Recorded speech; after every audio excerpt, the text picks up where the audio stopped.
116번째 시간으로 마지막 시간입니다. 너희는 증인이라 라는 제목으로 같이 말씀을 나누겠습니다. 부활하신 예수님께서 제자들에게 찾아가셔서 그들에게 확신을 주시려고 부활하신 모습을 보여주시고 후에 믿지 못하겠다 하였던 도마에게 예수님이 찾아오셔서 손에 못자국과 옆구리에 창자국에 손을 넣어보고 믿음 없는 자가 되지 말고 믿는 자가 되라 그러셨습니다. 또 그들에게 말씀하시기를 구약의 율법에 모세 율법으로부터 시작해서 선지자와 시편의 글에 예수님에 대한 모든 말씀이 이루어져야 하리라 한 그 말씀을 가르치셨다. 그렇게 오늘 이 46절에 말씀하고 계십니다. 44절에 말씀하십니다. 이 구약의 모든 성경이 오실 메시아 예수 그리스도께서 이 땅에 오시어서 하실 일에 대해서 예언하고 있다는 것을 말씀하고 있는데, 예수님께서 이 땅에 오시어서 고난당하시고 십자가에 죽으시고 부활하실 것에 대해서 성경에 다 예언하였고 그것이 성취되었다라는 거예요. 제자들에게 마음을 열어 그 성경을 깨닫게 하시고 그렇게 45절에 말씀하고 있는데, 이것이 참 중요합니다. 왜 그런가 하면 하나님께서 우리의 마음을 열어 하나님의 말씀을 깨닫게 하시지 않으면 우리는 이 성경을 아무리 읽어도 아무리 연구해도 깨달을 수가 없기 때문에 그래요. 우리가 여기서 어떤 교훈을 얻는다던가 아니면 이 책을 읽으면서 어떤 감동을 받는 일은 얼마든지 가능합니다. 그러나 이 말씀이 하나님의 말씀으로 믿어지며 이 말씀이 하나님이 나에게 오늘 주시는 말씀으로 깨달아지는 것은 다른 측면이에요. 이건 하나님께서 그렇게 역사하셔야만 가능한 일이에요. 아무리 성경을 많이 읽어도 유대인들은 어려서부터 성경을 배우거든요. 성경을 어려서부터 배우지만 예수님께서 그 마음을 열어 성경을 깨닫게 하실 때라야 그들이 그 말씀을 깨달아요. 그렇기 때문에 우리가 하나님의 말씀이 우리 안에서 오늘도 생명의 말씀이 되어지기 위해서는 성령 하나님의 역사하심이 필요하다는 것을 기억하고 늘 겸손한 자세로 하나님의 은혜를 구하며 우리의 마음을 열어주시기를 간절히 기도해야 되는 겁니다. 하나님께서 우리의 마음을 열어 말씀을 깨닫게 하시지 않으면 우리는 이 말씀을 들어도 그 엠마오에서 예수님을 만났던 두 제자와 같이 그 마음이 뜨거워지지 않아요. 성경을 아무리 읽어도 아무리 들어도 밍밍하고 뜨겁지도 차갑지도 않죠. 어제 사도행전에 사도 바울이 고린도에서 전도사역을 할 때 하나님의 말씀에 사로잡혔다라는 표현과 같이 하나님의 말씀이 우리들을 사로잡지 않으면, 그래서 우리의 마음에 하나님의 선하신 뜻과 깊으신 뜻을 두시고 우리로 하여금 행하게 하시지 않으면 우리 안에 어떤 열정이라는 게 솟아나질 않아요. 사도 바울은 빌립보에서 복음을 전할 때 그 빌립보 교회가 시작되게 되는 시발점이 되었던 그 루디아도 하나님께서 그 마음을 열어 바울의 말을 듣게 하셨다, 그렇게 표현하잖아요. 하나님께서 그렇게 하나님의 말씀을 마음을 열어 받게 하는 사람들, 그들을 통하여 하나님의 나라가 그리고 하나님의 역사가 이루어지는 일을 우리에게 보여주세요. 그런데 그 사람들은 항상 다수가 아니고 소수였습니다. 소수의 사람들의 마음을 열어 그들로 하여금 하나님의 말씀을 받게 하시고 그 하나님의 말씀을 받은 그들이 하나님의 일에 쓰임받는 자가 되어 하나님 앞에 헌신하게 되어지는 거예요. 예수님께서 제자들에게 고난받으시고 3일 만에 부활하실 것에 대해서, 그리고 예수 그리스도의 이름으로 제사함을 받게 되는 회개가 예루살렘으로부터 시작하여 모든 족속에 전파될 것에 대해서 말씀하셨어요. 그리고서 뭐라 그러시는가 하면 48절 같이 읽습니다. 시작. 너희는 이 모든 일의 증인이라. 너희들은 이 모든 일의 증인이라 그렇게 말씀하십니다. 이 모든 일의 증인이라. 그리고 47절에는 그 이름으로 죄사함을 받으며, 죄사함을 받는 회개가 예루살렘으로부터 시작한다, 그렇게 말씀하셨어요. 오직 예수 그리스도로만 우리는 구원을 받습니다. 사도행전 4장 12절에 다른 이로서는 구원을 받을 수 없나니 천하 사람 중에 구원을 받을 만한 다른 이름을 우리에게 주신 일이 없다고 분명히 말씀하셨어요.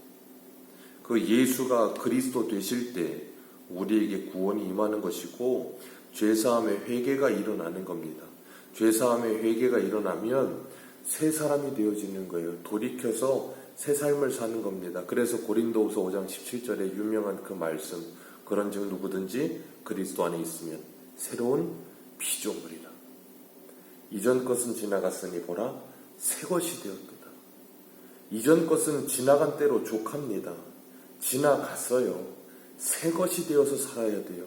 새 것이 되지 않으면, 우리는 새 것이 되지 않으면 이 죄사함을 받게 하는 회개에 이 열매에 합당한 삶을 살지 않으면, 주님이 그러셨잖아요. 도끼가 나무 뿌리 안에 놓여 있나니 회개에 합당한 열매를 맺으라. 그 회개에 합당한 열매를 맺는 삶, 성령의 열매를 맺는 삶, 어떻게 가능해요?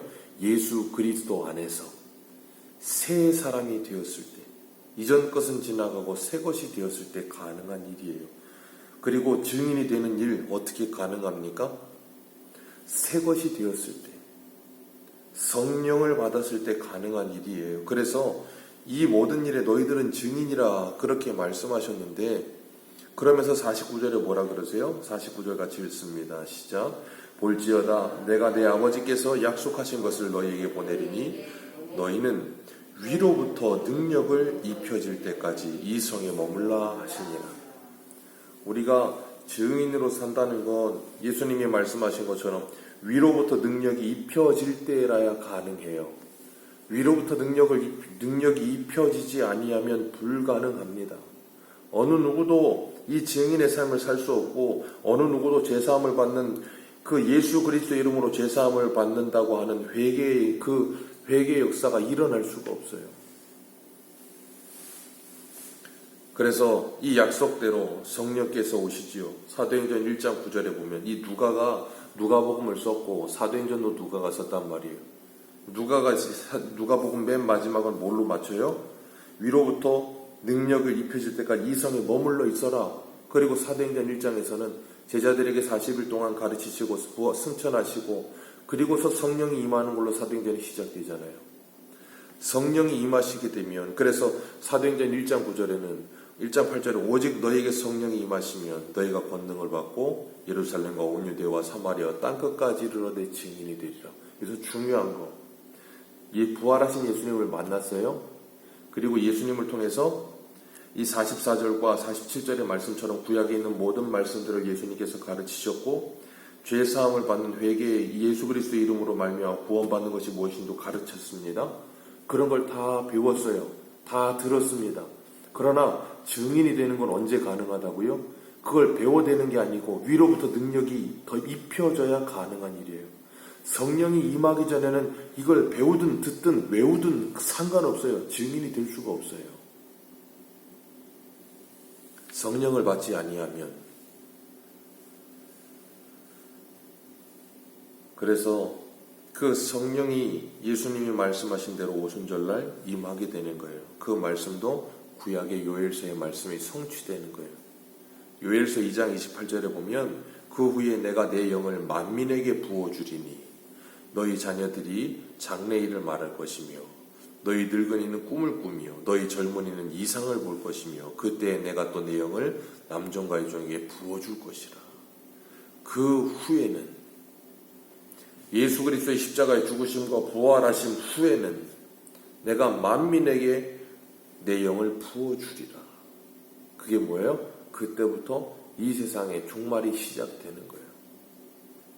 만민에게 하나님의 영이신 성령이 임하시는 거예요. 성부 하나님께서 계획하시고 성자 하나님께서 오셔서 성취하시고 승천하시어서 아버지의 이름으로 오실 약속하신 성령을 보내주시고, 그래서 말씀을 성취하시고 그 오신 성령께서 우리 각 사람의 마음속에 하나님의 구원을 적용시켜 주시고 하나님의 말씀이 우리 안에 임하게 하시어서 증인이 되게 하시는 거예요. 배우고 들었던 말씀을 가르치시고 생각나게 하셔서 이제는 증인으로 살게 하는 건 누가 살게 한다고요? 성령께서. 그렇기 때문에 갈라디아서 2장 20절에 말하는 것처럼 이제 내가 사는 것은 나를 위해 사는 것이 아니요 나를 위하여 십자가에 죽으신 그리스도를 믿는 믿음 안에 사는 것이라. 더 이상 나는 내 것이 아닙니다. 하나님의 것이고 성령의 소욕을 따라 말씀에 사로잡히는 삶을 살아갈 때 우리는 뭐 하는가 하면 성령께서 역사하시는 거예요. 그래서 사도행전 우리가 하고 있지만 사도행전이라고도 하지만 성령행전이라고도 하는 이유가 거기에 있는 거예요. 사도 바울은 두려웠고 떨었고 무서웠지만 하나님은 그를 위로하시고 성령께서 그를 인도함으로 끊임없이 하나님의 일이 되어지도록 만드시는 그 하나님의 열심의 역사, 그 역사는 오늘 우리에게도 이루어집니다. 그래서 우리는 뭐예요? 오늘도 우리가 이 아침에 위로부터 우리에게 덧입혀지는 그 하나님의 성령의 충만함을 사모하는 거예요. 왜요? 그 입혀지는 성령의 충만함의 능력이 있어야, 그 힘이 있어야 우리가 능력 있게 오늘 하루를 성도답게 살아갈 수 있어요. 우리는 매일매일 그걸 사모합니다. 그러면서 하루하루를 성도답게, 그리스도인답게 살아가는 일에 충성하는 거예요. 그러지 않으면 우리는 너무나도 쉽게 이 중요한 일을 놓쳐버리고 수도 없이 많은 시간을 허비할 수밖에 없어요. 그러니까 세상의 사람과는 전혀 다르지 않은 피해 성읍이 되어 살지요. 하루하루 이 소중한 일을 그냥 하찮게 여기며 그냥 쉽게 그냥 넘겨버리니까. 왜요? 그래도 사라지거든요. 그래도 하루는 가거든요. 성령에 충만하지 않아도, 위로부터 덧입혀주는 능력을 입지 않아도, 성령의 인도하심을 받지 않아도, 성령의 소욕을 따라 살지 않아도 하루는 사라져요. 그게 너무나도 당연한 시대를 사는 이 시대 속에 성령께서 우리 안에 임하시어서 성령의 충만함을 받아 오늘도 그 힘으로 내가 증인된 삶을 살리라는 그런 다짐이 우리 안에 있어야 될 줄로 믿습니다. 사도행전 3장 19절에 보면 이런 말씀이 있어요. 그러므로 너희가 회개하고 돌이켜 너희 죄 없이 함을 받으라. 이같이 하면 새롭게 되는 날이 주 앞에 이를 것이라. 이게 옛날 성경에는 이렇게 표현을 했어요. 그러므로 너희가 회개하고 돌이켜 죄 없이 함을 받으라. 이같이 하면 새롭게 되는 날이, 그 부분을 유쾌하게 되는 날이 주 앞으로부터 이를 것이라. 옛날 성경에는 유쾌하게 되는 날이 그랬어요. 바뀐 성경은 새롭게 되는 날이 그랬고. 새롭게 되는 날이 뭐예요? 이전 것은 지나갔고 새 것이 된 거예요. 그러니까 뭐예요? 예수 그리스도 안에서 유쾌한 날이 있는 거예요. 예수 그리스도 안에서 기쁨이 있는 거예요. 예수 그리스도 안에서 평강이 있는 거예요. 오늘날 이 시대를 살아가는 수많은 사람들, 얼마나 분노가 가득하고 얼마나 사람들이 어렵고 힘들고 고단합니까? 그들에게 필요한 건 누구라고요? 예수 그리스도. 그 예수 그리스도가 그들에게 임하면 그들에게 유쾌하게 되는 날이 임해요. 참 불편하고 참 어렵고 참 늘 인상 찌푸리고 늘 힘들고 괴로운 이들에게 예수 그리스도가 임하여, 그 복음이 임하여, 그 말씀이 임하여, 그 성령이 위로부터 그들에게 임하여 그들이 변화되어지는 그 성령의 능력으로, 그 하나님의 강력한 그 능력으로 그들이 변화되어지는 역사, 그 구원의 역사가 오늘도 우리를 통하여 이루어지게 되는 놀라운 복을 받으시길 축복합니다. 그러기 위해 우리가 먼저 이 아침에 위로부터 하나님의 능력을 받아 그 능력을 덧입어 오늘도 내 육체의 소욕이 제어되어지며 성령의 소욕을 따라 말씀에 붙들리는 삶을 살게 되시기를 주님의 이름으로 축복합니다. 기도하겠습니다.